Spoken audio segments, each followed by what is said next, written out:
And there are no dogs, no mountains, no trees, no hungry mouths to feed. From a distance, with our instruments, marching in our common land, playing songs of hope, playing songs of peace. They're the sound of every man. God is watching us. God is watching us. God is watching us from a distance.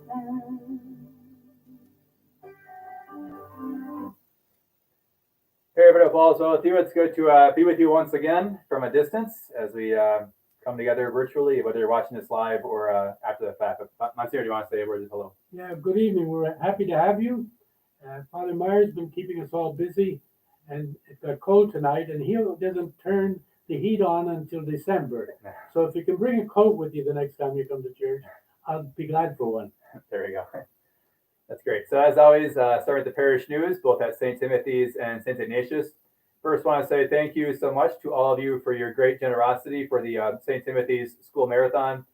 As always, just very much appreciate your incredible support for our school and obviously for our parish beyond that too. But we had the marathon this past Saturday and raised over $20,000. Thanks to Andrew McBrady for all of her work as the chair, and again, all those who help out in that way, and all the parents. And the goal was 18,000, and we hit again over $20,000. So very, very blessed by your generosity and support in that way and beyond. Again, especially in light of everything happening in our world right now, that you're continuing to support our school, our parish, and putting your faith first in that way. So thanks for your sacrifices.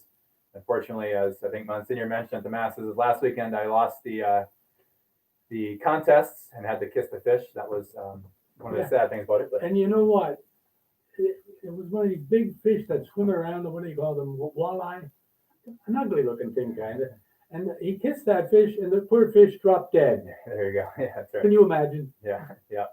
So yeah, it's quite the experience, but Ms. Shelby has done a great job of raising pledges, and I got to up my game apparently for next year. But thank you again so much for all of your support in that way. Also, thanks. I can't recall if I mentioned this last time, but for the Wing and the Prayer event with Trish Emanuel heading that up, and again, all of your support.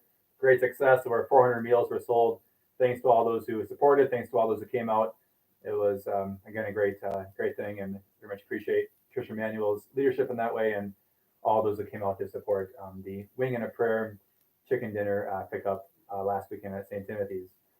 The Bible studies at St. Ignatius are ramping up here this coming week. So Monday night is the men's and women's Bible study at 6 p.m.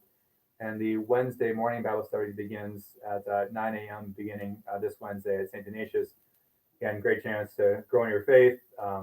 We all need to continue to grow in our faith in different times, and also to stay connected with other people, and especially during these times, just a great chance to spend time with other people in a faithful way and growing in the faith. So I want to again plug that Bible studies at St. Ignatius. As always, during this time, there's a chance if you want to talk about anything, ask any questions, comments, feel free to chime in that way. But today we have some parishioners with us. Again, we thought we'd just invite some parishioners both at St. Timothy's and St. Ignatius going forward at different times, whether just in general or as we have in the past, also people who are involved in different parish leadership, different outreaches in the parishes. Both of our guests today are involved in a number of different outreaches in the parish and the community. A chance to visit with them about that perhaps, and just life in general.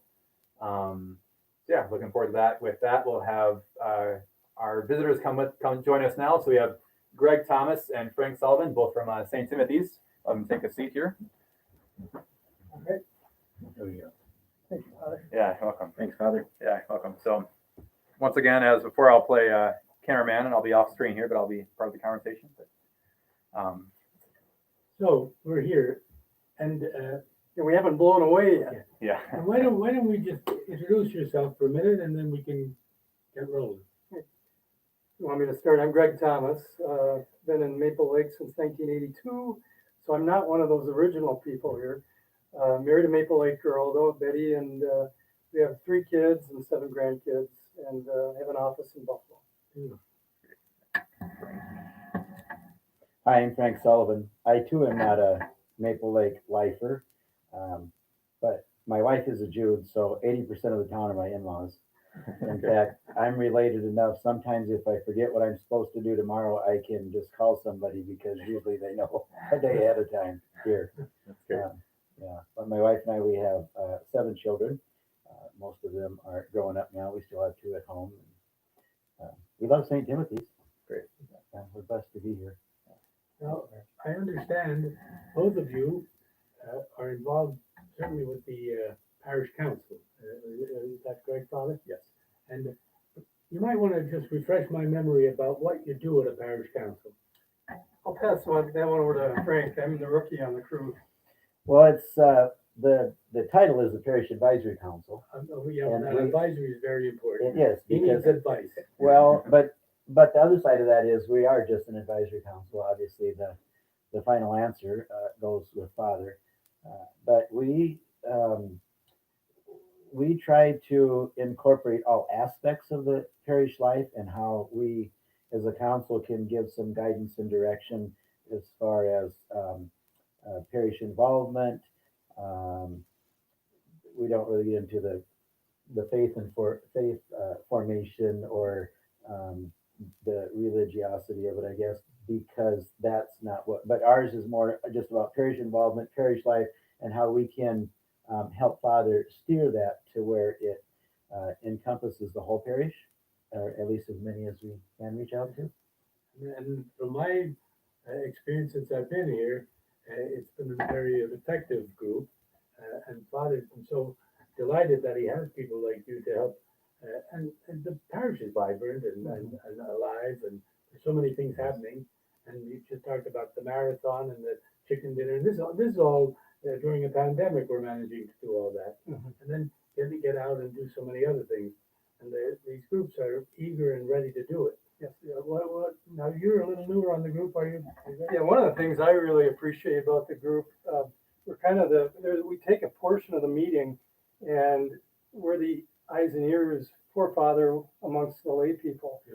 So we're able to maybe share a few aspects of parish life that both you and Father probably don't see because you're so busy all the time administering to the parish.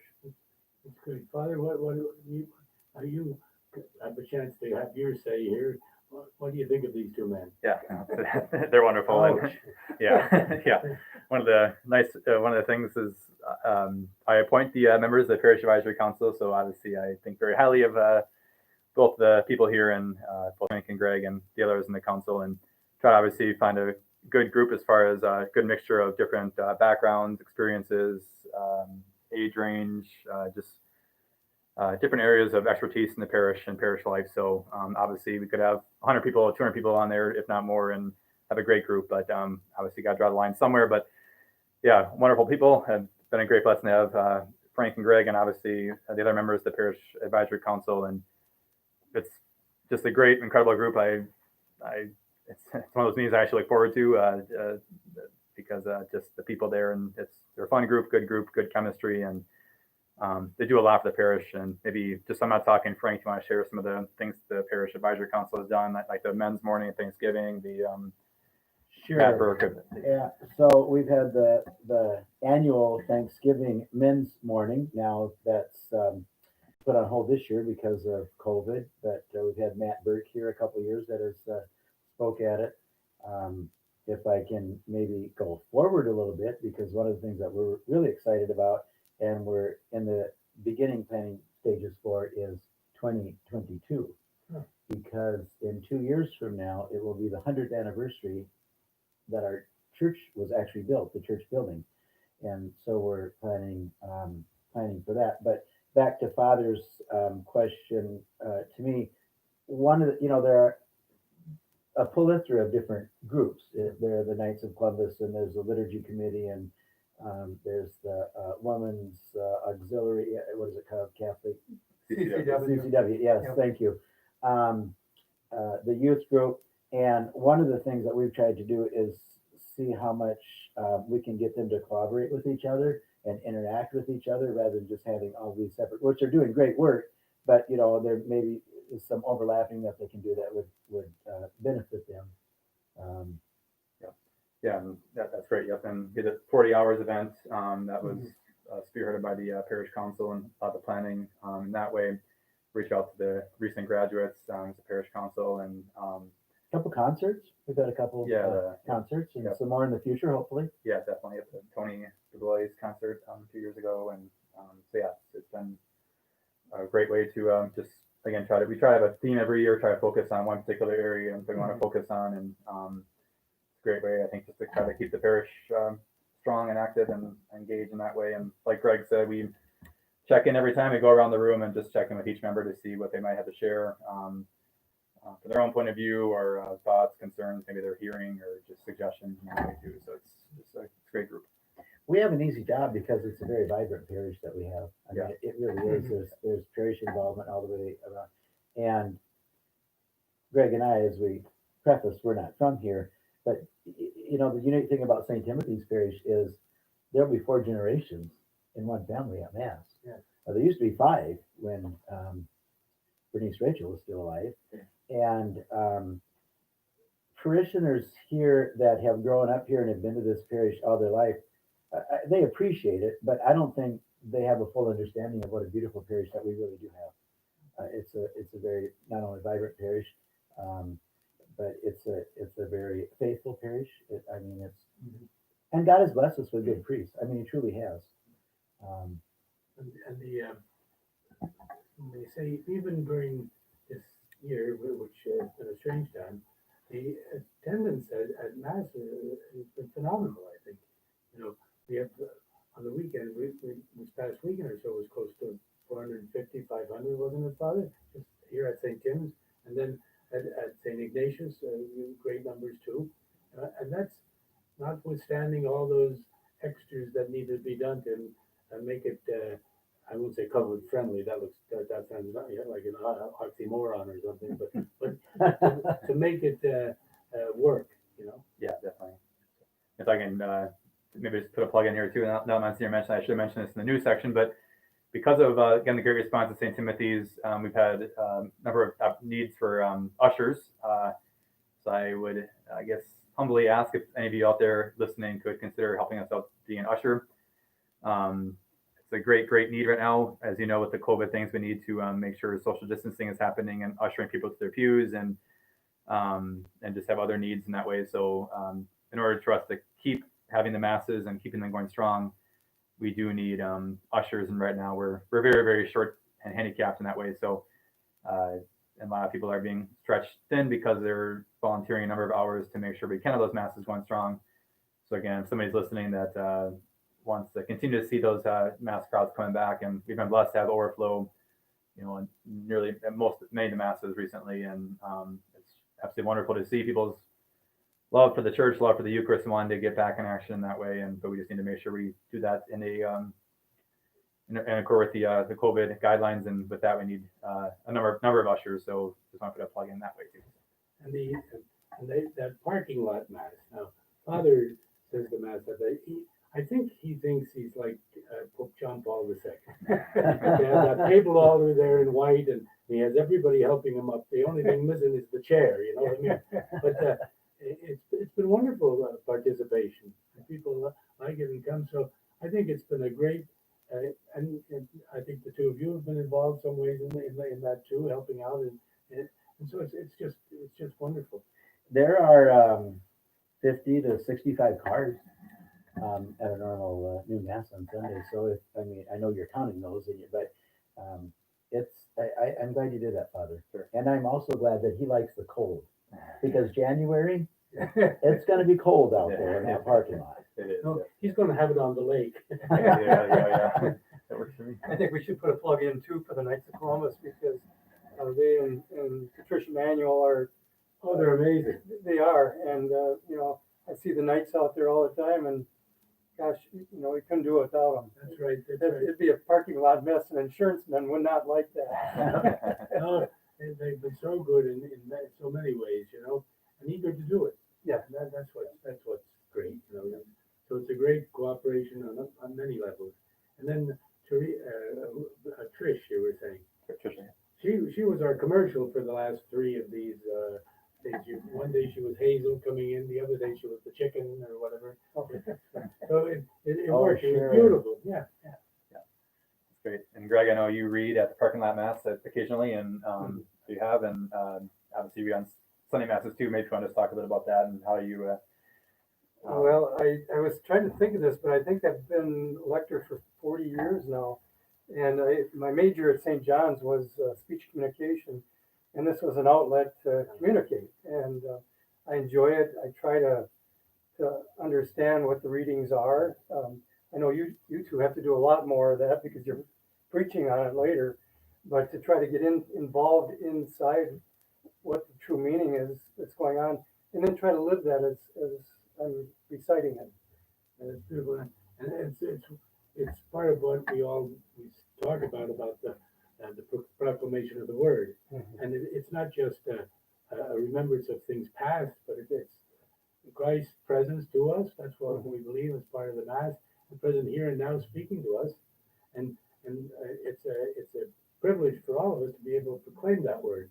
So that you're able to just make that a part of your life, that shows how it's the Lord came and He took on our own condition and everything but sin, and so we're now imitating Him. We're taking on the word and we're trying to make it part of us. So far, I haven't gotten the hook, so I'll keep lecturing as long as Father wants us. Great. I don't think we have a hook yet, so don't. Oh, okay. Yeah. No, you're wonderful. So yeah, that's great. And again, for not to get too theological here, so to speak, but as we know, the liturgy of the word is the Mass is divided into two sections: liturgy of the word and liturgy of the Eucharist. And Christ, like Monsignor was mentioning, is made present through that proclamation of the word. And just like God the Father spoke the word, and God's creation was made present through that proclamation of the word, through our lectors and the proclamation of the gospel. Christ is made present at Mass in a very special way, obviously in a different way, unique way from the Eucharist, but there's the two parts of the liturgy of the Mass: one, liturgy of the word, other one, liturgy of the Eucharist, and how Christ is present to us in both those ways in a very living, very powerful way. And just, again, obviously the importance of just best as we can in the midst of distractions, trying to listen to that word and really let it sink in at Mass. And that's Christ speaking to us through those human authors, divinely inspired. God is once again made present, that living word that cuts into our hearts and our souls. So it's just a great honor. And it's really, truly the presence of the Lord in a number of ways at Mass. When we come, where two or three are gathered in my name, He said, there I am in the midst. So everybody there who are actively participating in Mass, when we're allowed to sing again, well, when you're singing, it's lifting up of the mind and heart to God. The praying is, and they say when you're singing, you do it twice. But the fact is that when we're all engaged that way and around it becomes a real community celebration. So it's the Lord in the midst of His people. So I think it's wonderful there, and Father does a wonderful job presiding, and he you can hear him speak. That's the first part of it. He doesn't have any problem with that. Once in a while I do if the microphone doesn't work, but that's part of the deal. So I think, and that's we believe as Catholics and Christians, that the Eucharist, where we're gathered there at Mass, it's the summit and the source of everything that we do, and that's what the Church teaches us. So it begins there as the Lord comes to us in His Word and in the Eucharist, and when we receive Him, then we're to take the Lord's presence out to people and proclaim that, and that it's a wonderful dynamic, and we're allowed to be part of that. So that's the great things about our faith, And I think and the music that we have here, I think is just engaging. I mean, they have some beautiful voices, and they're peppy. I don't like these things that just drone on, but it really gets you excited about being there at Mass. Yeah, definitely. If I can segue from the second part, you talked about the Word and the Eucharist. I think one of the bright spots of St. Timothy's is our perpetual adoration. Yeah. I just think it brings immense graces, not only to the people that spend time in the chapel with our Lord, but I think it brings immense graces to our parish, and I think it has the last 20 plus years. Well, I think so. I can still remember when Archbishop Flynn came up here, it was so, how would you say, determined that uh, perpetual adoration was going to be very strong throughout the diocese. And he wanted us to do that, to pray for priests and more priests. And look what's happened in this parish. You have a number of seminarians, and I think that's at the heart of it. We're all praying for vocations, and they're responding, and that's I think one of the key parts of it, because we're asking the Lord to send laborers into the harvest, and He hears our prayers. So and it's great that we can have a whole parish somehow involved in that. I think we're kind of dancing around a lot of things here, talking about community too. The community of Maple Lake and Annandale, they rally around perpetual adoration and Mass and the Eucharist, and just, I think one of the downers of the pandemic here is after Mass, we all have to kind of usher ourselves out of church. After a normal Mass, there'd be a community event for half hour. Yeah, definitely. Yeah, without a doubt. And it's a great community here, and it's one of the challenges as a priest too, as you not be able to greet people at their Mass, not be able to connect with people in that way. And the unfortunate thing about this, but that's where we're at. So. And now again, I'm turning to both of you. We as priests and those seminarians that are coming forward, each age has its own expression and of how we celebrate the Mass and how we live our faith. And there's challenges today that we didn't have, or they were different challenges than even when I became a priest. And so we have to keep staying attuned to the signs of the times. Now you both are the eyes and ears, and the groups, the pastoral council or parish council, it has that as one of its reasons for being, to help the priest understand just what the pulse of the parish is. And I think you've been very helpful and attentive to that. But what, just in your mind, what do you think might be today, yes, with the pandemic too, but not just for that, but today, this age we're living in, what would you advise or ask the priests or recommend them to think about or do to bring people closer? I can maybe just lead off with that. The family unit, I think, is so important, and I think it all kind of goes back to breaking bread as a family, and just that evening meal together means so much. And I would like to see our younger families get back to that. The schedules are eating away at that tremendously. And that's probably one of the biggest challenges, because whether it be school or sports or whatever, all valid and wonderful things. But how do we, and then society itself, it's so blessed around here because so many strong families and they're together. And that's the first step, that they're together. And then, like Mother Teresa and Father Payne used to say, the family that prays together stays together. And that's what I think you're getting at. Mm-hmm. By the way, I just saw there's a trailer on that, and it'll be worth everybody's watching it. It's Father Patrick Payne.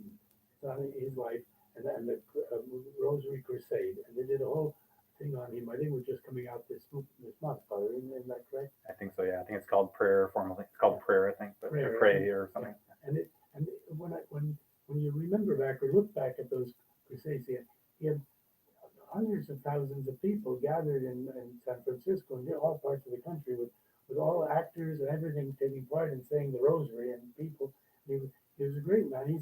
He's a venerable now. His cause for canonization is up. Now I'm happy about it because he's from County Mayo in Ireland. Oh. But he's a real, but a wonderful, wonderful man, a saintly man. And he and Mother Teresa, she was so tiny, and he was so tall. And there's one of the things I think even in the trailer, the two of them talking together and talking about prayer, and it was just it was delightful to look at the two of them getting all excited about the Rosary. Can you imagine? So they're the kind of things that we don't have to reinvent the wheel. Because the mother gave us the rosary, so we hope that it works. But what do you I think it's COVID has just been devastating in a lot of ways. But if there's one bright spot that came out of COVID, it's family meals. They started sitting down and eating together as a family. Um, no longer was reservations the favorite thing to make for dinner because they couldn't go out. So I think it's actually helped draw the family back together. We were forced to stay at home. How do you get families to say the rosary together? I don't know. I guess I was brought up with it. My father was a deacon in the Catholic Church. We said the rosary as a family. That's just the way it was, and we did it.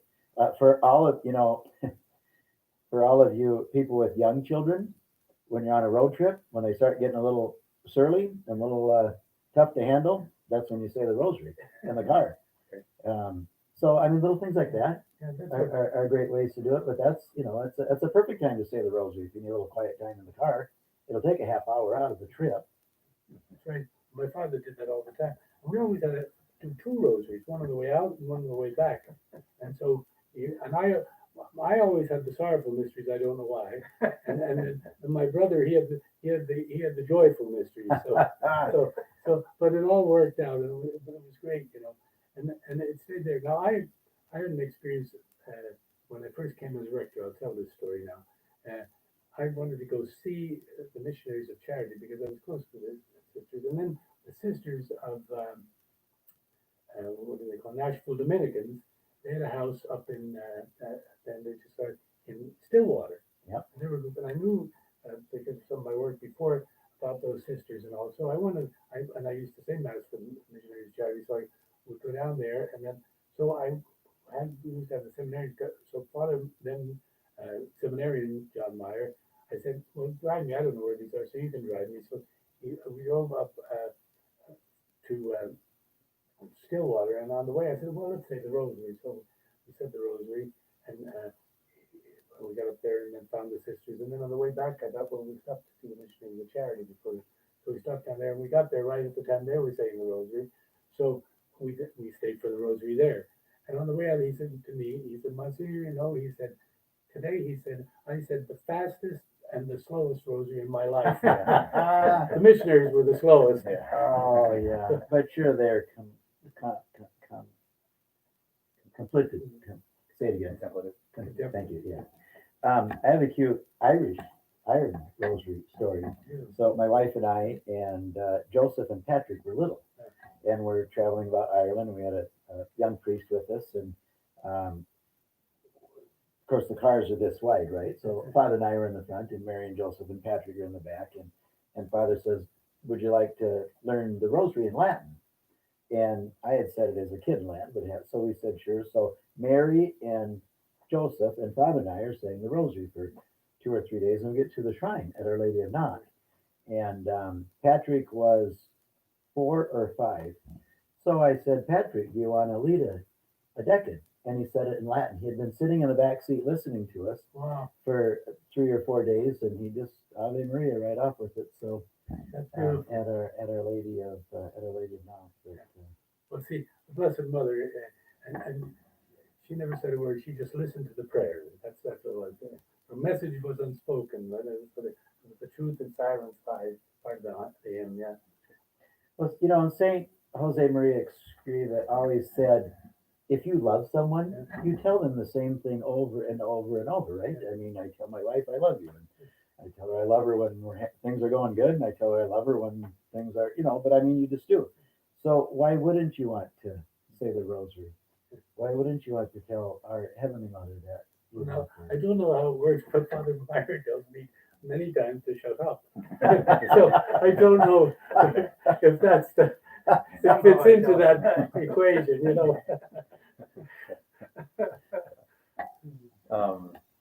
One thing, Greg, you mentioned the family, and Frank mentioned the same thing with importance of spending time together in that way. And I know both of you are mentor couples as well. I don't know if you want to talk a little bit about that, just your experience and helping engage couples, or maybe just what you see as the needs. Obviously, it's a wonderful world. It's also a challenging world at times, of course, for young couples and these kind of things, and living out that marriage and family life. So, any thoughts you might have just about being a mentor couple, or advice? I don't know what we're going to share. We've been very fortunate. We've had some very, very nice couples, and for the most part, I think most of them are living Christian lives and raising their families that way. One of the things that we kept stressing, it was something that Frank just kind of alluded to, is it kind of boils down to communication. And a lot of the topics that we're going over there, whether it be financial or spiritual, or dealing with in-laws and relatives, it all comes down, you just really need to communicate with each other. And so that was something we tried to stress and emulate to our mentor couples. And it's quite a program. I understand it's in transition right now, but we've enjoyed it over the 20-some years, and hopefully we've done some good. Oh, I'm sure. Has it been 20 years? I believe it has, yeah. It's also been a blessing for our own marriage. It's helped strengthen our marriage. It's it's sort of like going to confession, right? I mean, if you're talking about it, it's on your mind and you're going to address it. But our big thing too has been communication and pray together. A family that prays together stays together. I didn't need to say that earlier, but it is so true. And then the thing about this parish is, which I've seen, there are so many opportunities for confession that we talked about, and people come, and I think it's a graceful moment, because it's not just it's something that you have to do, but you're going there because you recognize you need not only forgiveness, but you need the grace of the sacrament to be stronger.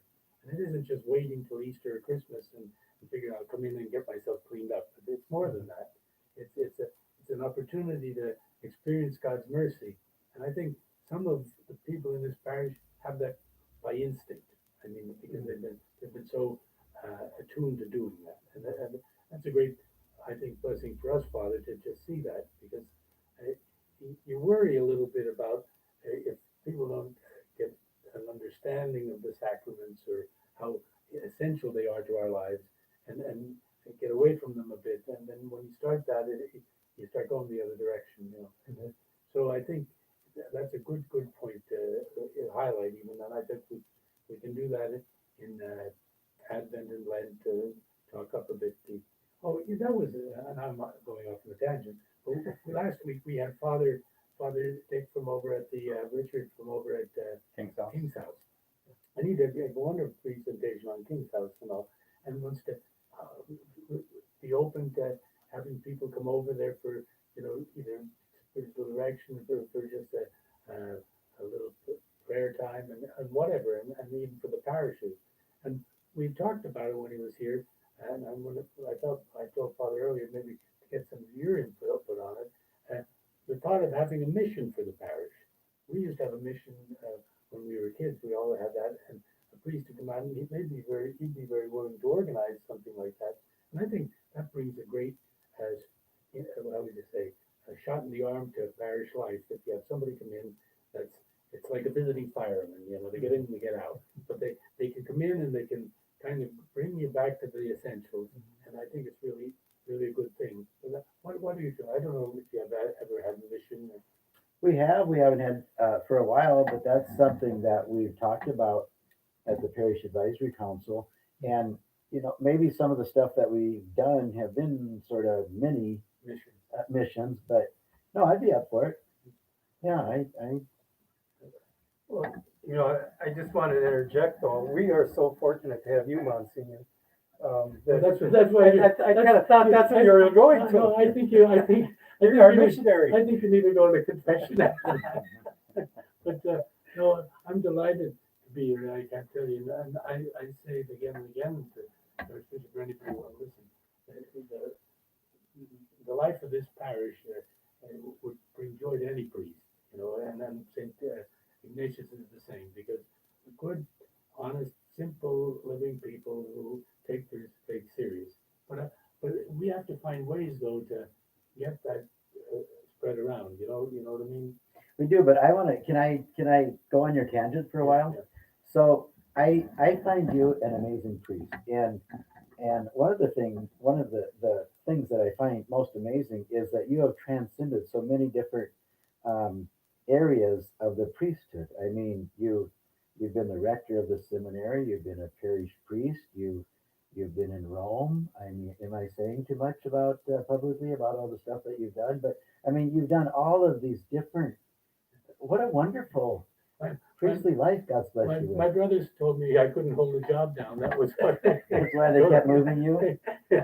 No, no, it's been, I say it often, I don't think I've had an unhappy day as a priest in my life. You get days when they're strange, and everybody has those moments, and where you seem a little overwhelmed and all. But I think I couldn't imagine doing anything else. Now, I'll be 49 years a priest in this December. Now, I was ordained when I was 10, but I'm 49 years a priest, and all of them, these experiences have been just a great joy for me. And most of the things I was called to do, I didn't expect to, and I didn't know I was going to do it, but God gives you what you need. And Rome was a particular blessing. I worked for the military archdiocese, and that gave me a whole different understanding of what it means for these young people, and some not so young, to give their lives to the country and the sacrifices they make. Under Cardinal O'Connor, or No, I was there. I was there. No, I was there under Cardinal Archbishop O'Brien. I was there when it was in Washington. So it was Archbishop Dimino and then Archbishop O'Brien. They were the head of the military ordinary, and I was the Vicar General. I like a chief of staff, if you will. But that was particularly interesting because it was something all new to me. And then when I came to the seminary, first of all, I knew Archbishop Flynn many years before when I was a young priest in vocation work, and he was the rector of Mount St. Mary's. That's when we first met. And as you know, he never forgets you. He never forgot you. And he was, after I met the man, he had made such an impression on me. I thought, he became my hero because I thought if I could be a priest like that. And then fast forward, I never thought I'd be, and then Providence would have it that I came out to be the rector of this seminary under his watch, and then I was Archbishop um, Nystead and Archbishop. did he just call you and say, "Hey, would you like to come to No, well, they were. Minneapolis?" I don't. The long and short of it was, I think there was a search committee looking for a rector. Okay, and he was asking around, and I think he probably talked to some of the bishops that I worked with or whatever, and knew me, and I think they might have said, what do you think? What do you think about Al? He said, well, I didn't think about it. I did. And so the long and short, he called and said, well, would you be open to that? I said, well, I never thought of it, but so that's how it began. And then I come out and go before a board, and I told him when I came, I said, going before the board, I only did that once in my life, and that was to get into the seminary, and I didn't like it then. So I'll do it again, but it was wonderful. And it had to be, I would just say, one of the crowning blessings or joys of my priesthood, because to be able to be with young men and remembering what you were like as a young man and the enthusiasm you had and the excitement about just serving the Lord that way, it was better than any retreat. It just rejuvenated me. And I thought, if I don't mess it up, this will be a wonderful, wonderful blessing for me and for the church. And I every day that I was the rector of that seminary, I felt so proud.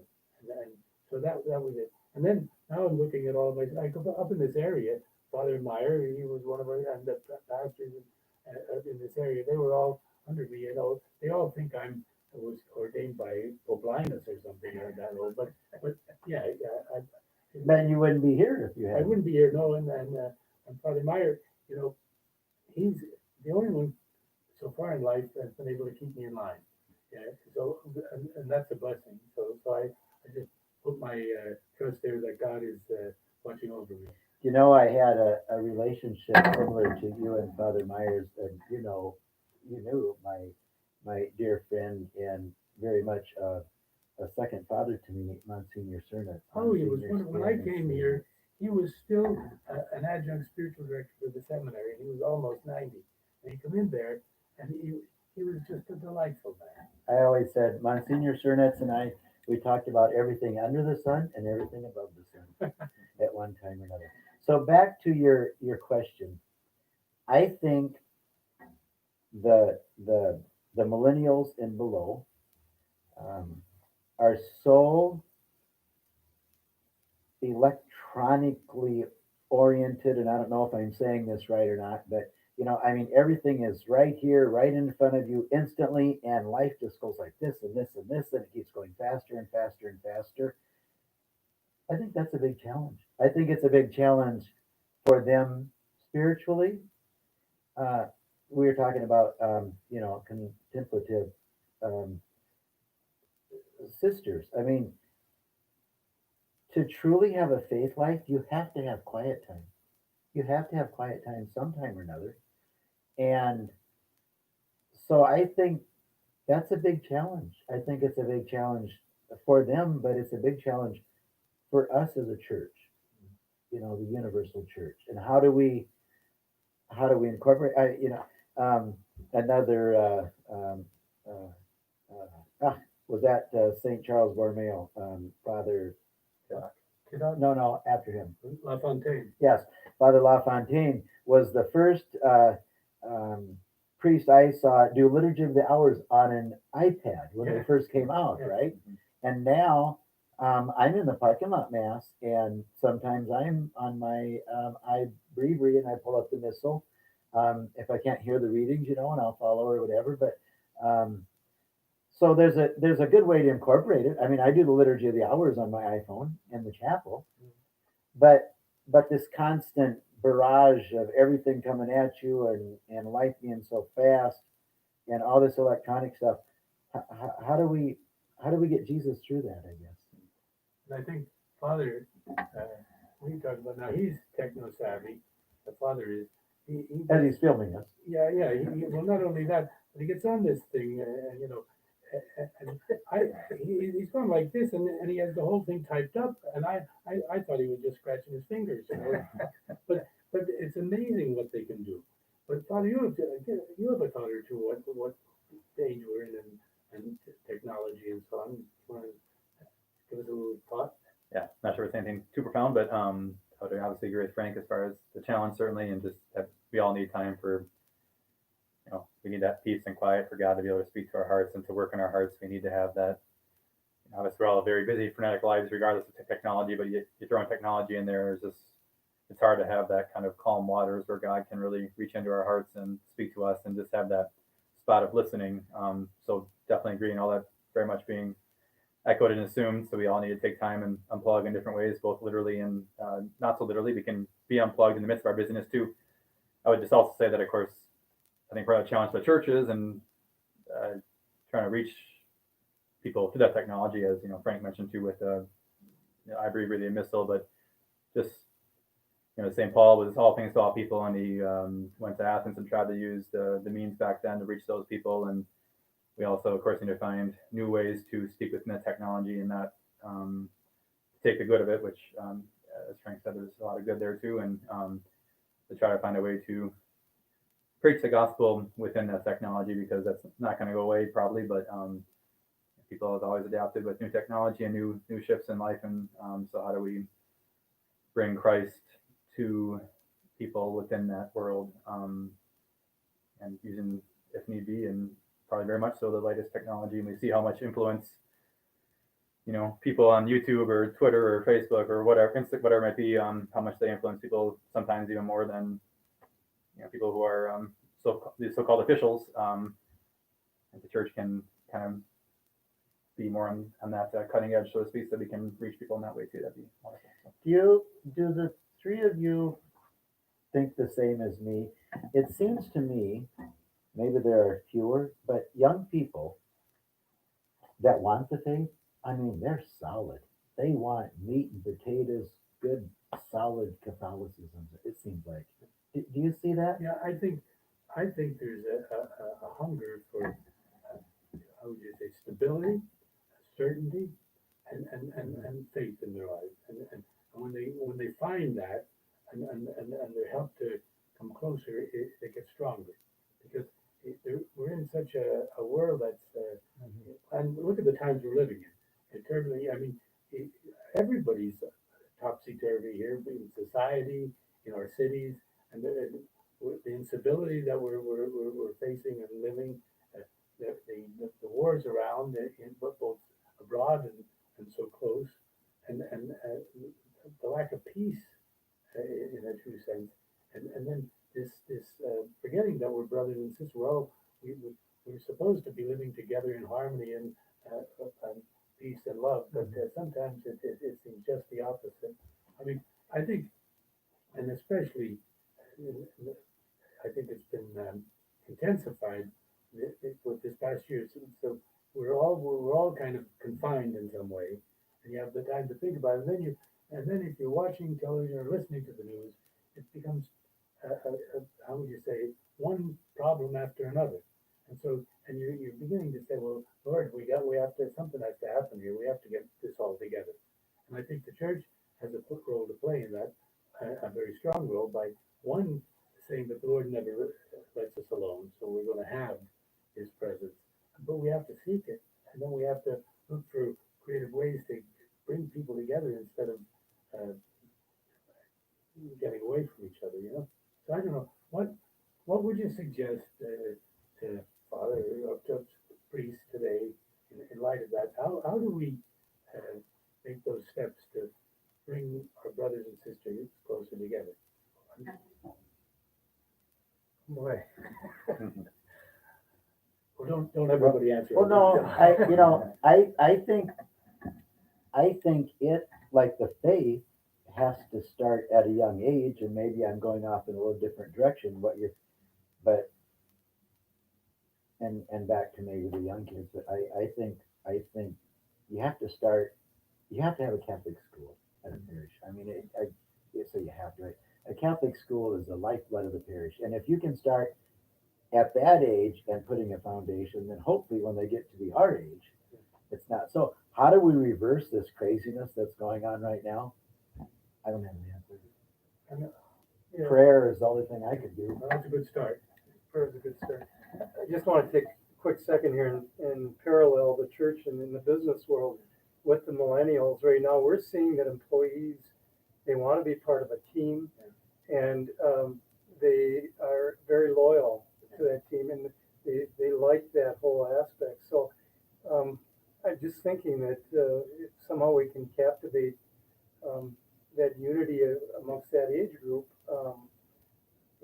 They'll be with the church for a long time. I think you're right on that.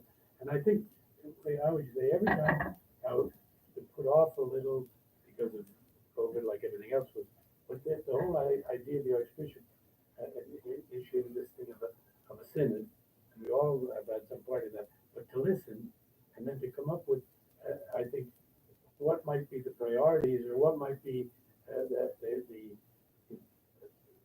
how would you say, Some viable solutions to address. yeah, or just pastoral initiatives. Yeah. That we could be trying something not so much new, but presenting it in a different way and getting more people involved. I think that's one thing. So what's your thoughts? Father Myers, I'm agreeing with everything you're saying, Monsignor.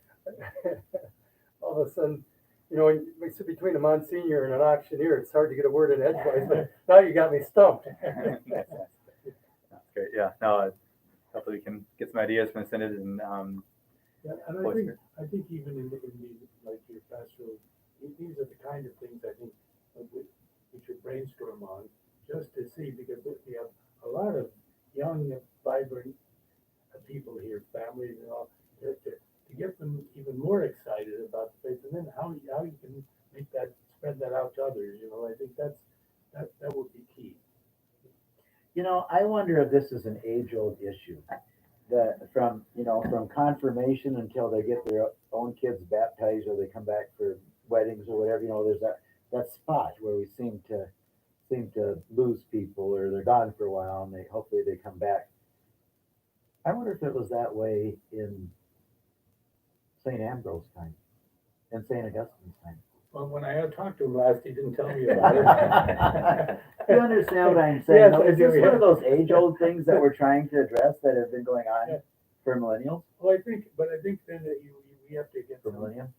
some creative juices moving in every age to make those things work. So we can't resolve it all here, but that's the kind of thing where I think these uh, uh, commissions and committees and all that you have in parishes can be so helpful, and they are so helpful to the pastor. Father has many gifts and all this, but we all can take some input, and then I think that's good. And even like in society, like our role as priests are to proclaim the word of God, and then also to tell people how they have to live in peace and harmony. And we have a responsibility to help our people form their conscience so that some of the essential things we believe in, and that goes even into, I won't say the political sphere, but the civic sphere. And right now we're in a time where it's turbulent, even with these elections coming up. But I think there's some perennial and essential values that we can't lose. And I think uh, brotherhood and civility and courtesy and all, they're things that should be a mark of every one of us, no matter what our creed or color or faith, because that it starts there. But then also, uh, the whole thing about which we have to keep always before our eyes is the sacredness of human life. And that's from beginning till natural death and all in between. We have to protect it, because they're talking, and it's been terrible, the 200 and some thousand who have died in this pandemic. But can you imagine that almost millions of unborn babies because of abortion that have been killed, and that somehow doesn't, how would you say, strike the same emotion as it for so many people as what we're facing now with people just dying here. But one is dying from sickness, another one is taking the life of a human person. So I think we have to keep our values and be strong about recognizing that's one of the preeminent values, and do it with a great sense of dignity and respect for the person we're talking to. But we have to realize that we're made in the image and likeness of God. We're brothers and sisters, and we have to respect that and make it work. But God gave us free will. And whoever thought that for millions and millions, that free will would be to live a more convenient life by extinguishing the life of a child within you. Well, that's what happens when somehow we just, for whatever reason, get a little more removed from the recognition of the presence of God in our lives. And yet, if we keep the love of God in our hearts, that can never happen. So I think that's one of the things we have to do, and it reminds me of it, especially at this time, because we're bombarded with all these different theories and so on. But there's some things that's just so obvious and so essential to living a life as a Catholic or a Christian. No, I was just going to say I wanted to touch again on how personally I think Catholic education is so important. I think it is so important. Number one, a parochial school for any denomination, it's the future of the church. I mean, that truly is. Those are future members of your church, and those that go to that school, not only do they have a very high percentage of retaining their faith, but they also have a very high percentage of being active in their parish wherever they end up. And now I was a different man when I was in grade school. We had the Sisters of St. Joseph, Chestnut Hill, and they were something. And they made you learn everything. But we loved them. We never told them that because we were afraid.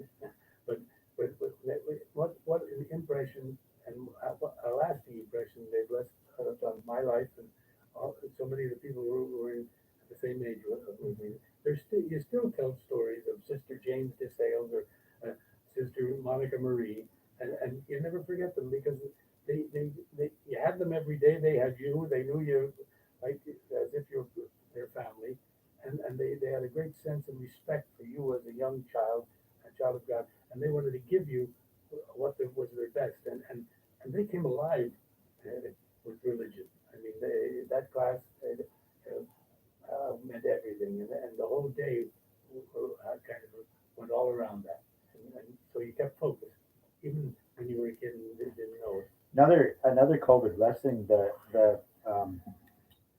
Catholic school enrollment, we're up, but archdiocesan wide, it's up over 1,000. That's great. Yeah, people want their kids to be in school, and we've been a recipient of that.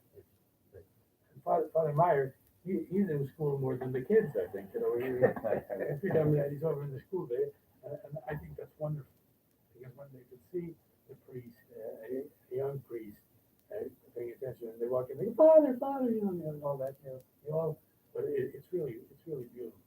Angie Pribble and I are the two trustees, and right after it was announced that Father Meyer was going to be our pastor, we went and met him. So he said, "What can you tell me about St. Timothy's?"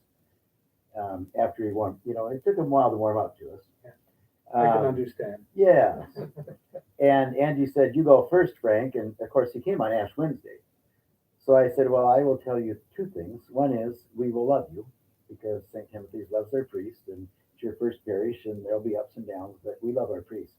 The other thing is we're going to have an auction for our school in about a month, and you're going to get a jar of pickles for $100. So make sure you bring $100." And he broke into his first communion money. I got it. Yeah, so we're getting probably close to, we're actually longer than usual here, but it doesn't matter. But any final thoughts or other thoughts? Well, I think we just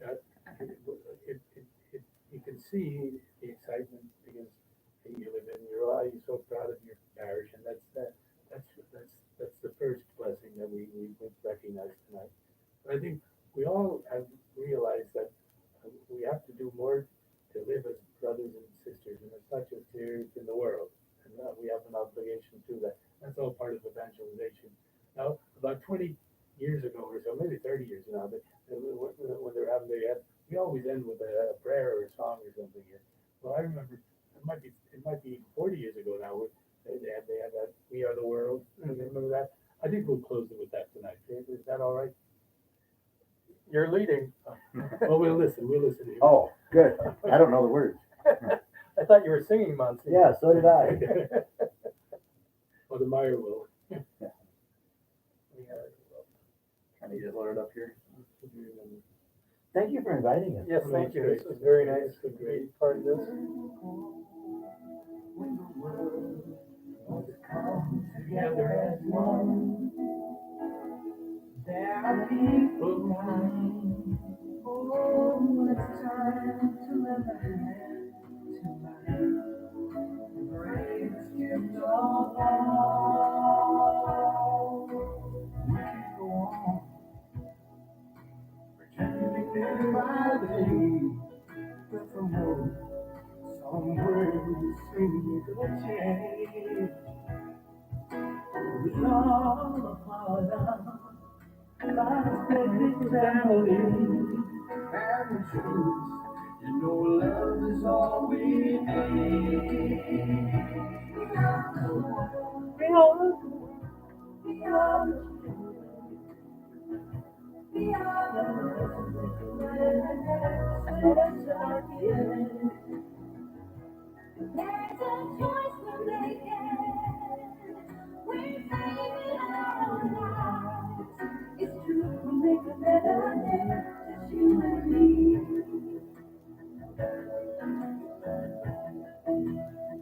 Well, send in your heart. Send it in your heart. Let me know that someone cares. And that life will be stronger and free.